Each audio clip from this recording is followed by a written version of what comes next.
பேதுருவோ எழுந்திருந்து கல்லறையின் இடத்திற்கு ஓடி அதற்குள்ளே குனிந்து பார்க்கையில், ஓடி போய் அங்க போய் பார்க்கிறார். கல்லறையின் இடத்திற்கு ஓடுகிறார். ஏன் அவர் கல்லறைக்கு ஓடுறாரு? வார்த்தையில நம்பிக்கை இல்லை, வார்த்தையில விசுவாசம் இல்லை, ஆண்டவருடைய வார்த்தையை சில நேரம் பிடிக்கிறது இல்லை. அதனாலதான் நம்ம ஓட்டம் மாறி ஓடுகிறது. 5வது வசனத்தை நீங்க வாசிக்கும் பொழுது, அந்த ஸ்திரீகள் பயப்பட்டு தலை கவிழ்ந்து தரையை நோக்கி நிற்கையில் அந்த 2 பேரும் அவர்களை நோக்கி, உயிரோடு இருக்கிறவரை நீங்கள் மரித்தோரிடத்தில் தேடுகிறதுன்னு என்று வசனம் சொல்லுகிறது. ஆண்டவர் தெளிவா சொல்லிட்டாரு. ஆனா அந்த பேதுரு எழுந்து கல்லறைக்கு போகிறார். கல்லறை மரித்தவர்கள் இருக்கிற இடம். இன்னைக்கு நம்ம எதை நோக்கி போயிட்டு இருக்கிறோம்? மரித்து கிடக்கிற உலகத்தை நோக்கி நம்ம ஓடுகிறோமா? அங்க போனா ஒண்ணுமே பார்க்க முடியாதுங்க. ஆண்டவருடைய ஆசீர்வாதம் இல்லை. கர்த்தர் சொன்ன வார்த்தையை பேதுரு நம்பாமல் கல்லறை நோக்கி போய் அங்க அவரை பார்க்க முடியல. அங்க அந்த சீலைகளை தான் அவர் பார்க்கிறார். இன்னைக்கு நாம் எதை நோக்கி ஓடிக்கொண்டு இருக்கிறோம்? சூழ்நிலையை பார்த்து உலகத்துக்கு பின்பதாக, மரித்து போன சூழ்நிலையில கிடக்கிற மற்ற காரியத்திற்கு பின்பதாக ஏதாகிலும் இல்லைங்க.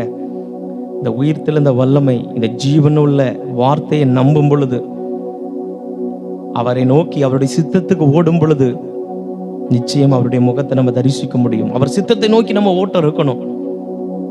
இன்னைக்கு மரித்து கிடக்கிற உலக காரியங்கள், மரித்து கிடக்கிற மற்ற காரியத்தை நோக்கி ஓடுறதுனாலதான் நம்ம வாழ்க்கையில ஆண்டவரை தரிசிக்க முடியல, அவருடைய அன்பை ருசிக்க முடியல. நம்முடைய ஓட்டம் மாறணும். 3வது ஒரு காரியத்தை மாத்திரம் நம்ம பார்க்க போகிறோம். மத்தேயு எழுதின சுவிசேஷம் 28வது அதிகாரத்துல 16வது வசனம் 17வது வசனம் நீங்க வாசிக்கும் பொழுது, 11 சீஷர்களும் கலிலேயாவிலே இயேசு தங்களுக்கு குறித்திருந்த மலைக்கு போனார்கள். தொடர்ந்து வாசிச்சீங்கன்னா, அங்கே அவர்கள் அவரை கண்டு பணிந்து கொண்டார்கள். சிலரோ சந்தேகப்பட்டார்கள். முகமுகமாய் ஆண்டவர் அவர்களுக்கு முன்பதாக வந்த பின்பும் சிலருக்கு சந்தேகம் இருக்கிறது. இன்னைக்கு நம்ம அந்த லிஸ்ட்ல இருக்கிறோமா? நீங்க எந்த லிஸ்ட்ல இருக்கிறீங்க? வார்த்தையை குறித்த சந்தேகம், கர்த்தர் கொடுத்த வாக்குத்தத்தை குறித்த சந்தேகம். இது உண்மைதானா? இது எப்படி நடக்கும்?